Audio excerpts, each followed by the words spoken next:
Good morning and welcome to Coffee on the Coast. I am your host this morning, Tina Prigge. I am delighted to be joined by Clark Sieracki, and we are talking about Weird Manitowoc. And before we get into it, Carl, we should really tell people that this event is happening today at noon. So we're talking about Weird Manitowoc, which is going to happen on the Manitowoc Public Library Facebook page today at noon. How's it going? Ah, fantastic. It's the holiday season. I can tell you're definitely in a festive mood. I love the hat and the suspenders. Yeah, well, yeah, perfect for a holiday extravaganza. Yeah, it is perfect. And you were talking about how Manitowoc is kind of this Christmas mecca. And so that we're talking about these kind of weirdly unique things. Is one of those things, is it weird as in St. Nick only visits this sort of pocket of the world on December 5th? Well, actually, St. Nick didn't make the cut on our little deal, but you're right. It is kind of peculiar. I am not a native, so I moved in here, and suddenly people are talking about St. Nick's Day, and I'm like, I don't know what you're talking about. Never heard of this. Yeah, and then I found out this guy shows up here, apparently also in Germany, and then skips on over the East Coast and ends up here. So. The rest of the world should be so lucky. Life is good on the Ghost Coast. Santa visits us twice. So. Yes, absolutely. So let's talk about what is on the docket then for today. So it's Weird Manitowoc. This is an ongoing series that both you and Matt Cotto do. It's at the Manitowoc Public Library, and it's streamed live on their Facebook page. So it's the Manitowoc Library Facebook page today at noon. Specifically your holiday edition. So give us an idea. What are some of the unique, weird things you're going to be talking about? Yeah, it's really fantastic. First of all, our little series was just put to kind of get people through quarantine, we thought, and it was going to end there. And it went well. People liked it. So we finished in June. But then they asked us to put together this little holiday kind of version of it or episode, because there is a ton of weird, wonderful, and that's kind of the way this always works, weird and wonderful stuff that comes out.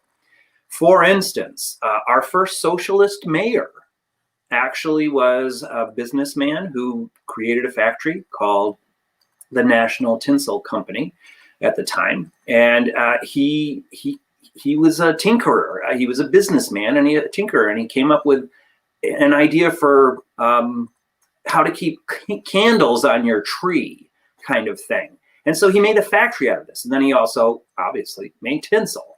And so this Manitowoc or National Tinsel Factory starts, and it then grew to be the largest tinsel factory in the world.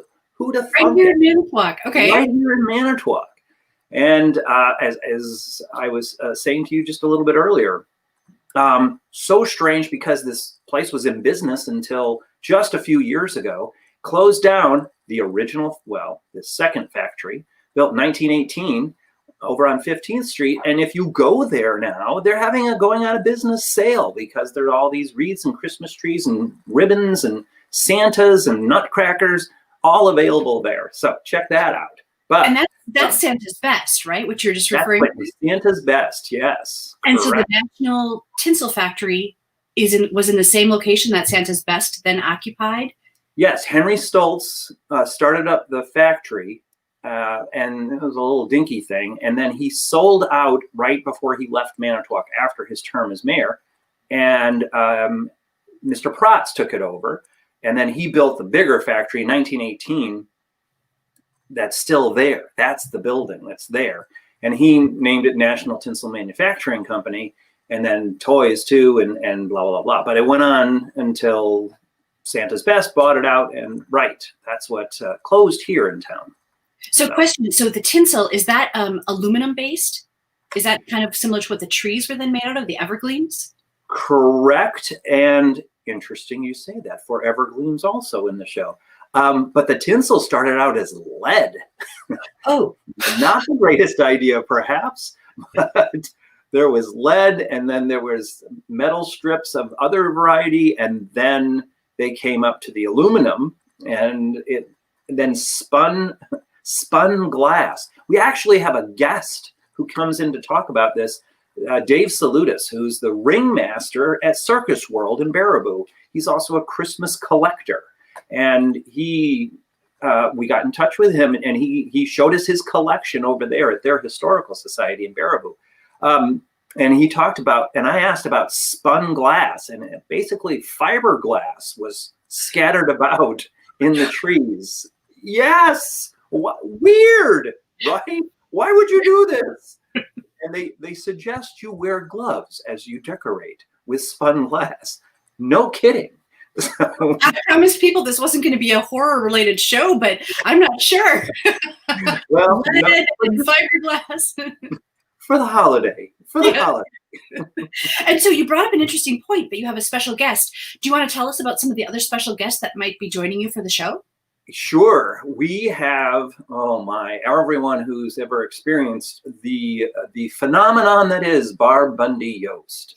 She comes on, and if you know anything about Barb, she is about a number of different items, but boy, those aluminum Christmas trees, the evergleams, that's a big thing for her. She's just gotten done decorating the town along with several others. In the windows, you can see these aluminum Christmas trees developed right here in Manitowoc. That another story we cover, just a wonderful tale of how innovation has always been part of Manitowoc. And because Manitowoc has been open to innovation, individuals have been allowed to do crazy things like start up a tinsel factory, or in this case, a toy company develops a Christmas tree. And I learned, did you know that there are a number of varieties of these aluminum Christmas trees? I do, and they have their own unique names, right? Yes. Tell us more. Well, I don't want to go through it. But, right. Yeah, join Carl today at noon on the Manitowoc Public Library Facebook page. And there's so much information. Now, our show tended to be about a half hour, 40 minutes back in the day. But this one, there was just so much to tell. It's actually close to 2 hours that you can check in and check out and return to, because it's really, really nifty. We talk about Christmas. The perfect thing then to put on maybe while you're having your lunch. You can eat some lunch and enjoy this really interesting information, because I think what's cool about it too is you're a historian. So you're not just mentioning these one-off facts. You've got like this historical knowledge and information to impart. And so it's, a person watching this will be edified after. Well, there you go. Edified. I like that. I like it. Edified in the holiday spirit. Yeah. Well, speaking of history, we talk about the history of Manitowoc too, with the Christmas tree ship. And probably a number of the viewers are familiar with, there was this boat, Captain Shinneman from Chicago was bringing down a load of Christmas trees and lost in a storm right off of Two Rivers and just off our coast. I guess he didn't have his coffee. And so we talk about that lovely deal. Still, if you dive on it, which you can do with scuba gear, they say you wave away the dust and you can still see pine needles on the deck of the ship. So it's kind of crazy in that sense too, but a wonderful story. And as you say, a lot of history. Matt Cotto, who he and I both worked at the Maritime Museum, he talks about why she would have gone down and maintenance and things. And then since we were at the museum, we talk about submarines and Christmas at sea. And for these poor guys in a little aluminum tube, not aluminum, a metal tube, underwater and at sea, away from their families. But we talk about what the Navy and regular shipping companies do to make life a little bit better at the holiday season. Interesting. And right here. Very interesting. Cool. And I think you mentioned you also are going to talk about the Manitowoc tradition of the Nutcracker. Of course. This would have been the 45th year for Gene Wolfmeyer's Nutcracker. Just a mainstay. My daughters danced in it, and as did so many other daughters of Manitowoc. Bonbons or soldiers or nice. Yes, snowflakes. So it's just it's a wonderful tale that Gene chose to bring out. Gene, a native of Manitowoc, was allowed to innovate and bring this show, bring in professional dancers too, to play out the principal roles. And the story itself is just kind of part of that whole Manitowoc look. You know, we have fantasy mixed with a bit of what we all would recognize in the home domestic environment. Just really cool stuff. Wonderful individual. Magic. There's nothing like, you know, a performance of the Nutcracker here in Manitowoc to really get in the holiday spirit. And yeah, it's a 2020 Christmas where we're not going to have it this year. Right. Nothing in the capital. So we're not, but gosh, you can come back next year, right? And the 45th one will be so much sweeter as we get to go back to theaters again. Absolutely. And museums. And we also go to the RAR West. Can't go into the RAR West for the decorations this year again. But they're decorated outside, and there's a segment there where we talk to Greg Vadney too. Actually, a lot of special guests on this one. It tended to be just Matt and I dinking around with weird Manitowoc. But well, this sounds super cool. So for our viewers, what you're talking about is Weird Manitowoc. I'm going to put up this little graphic. This is today. Weird Manitowoc. It's a special holiday a special holiday edition, and it's going to be today at noon on the Manitowoc Library Facebook page. So be sure to tune in. I don't want you to tell people too much here because I do want them to tune in and hear it from you directly and your special guests. It sounds like it's going to be fascinating. Any parting holiday words or weirdness you want to impart? Well, first of all, you know, just enjoy the holiday season.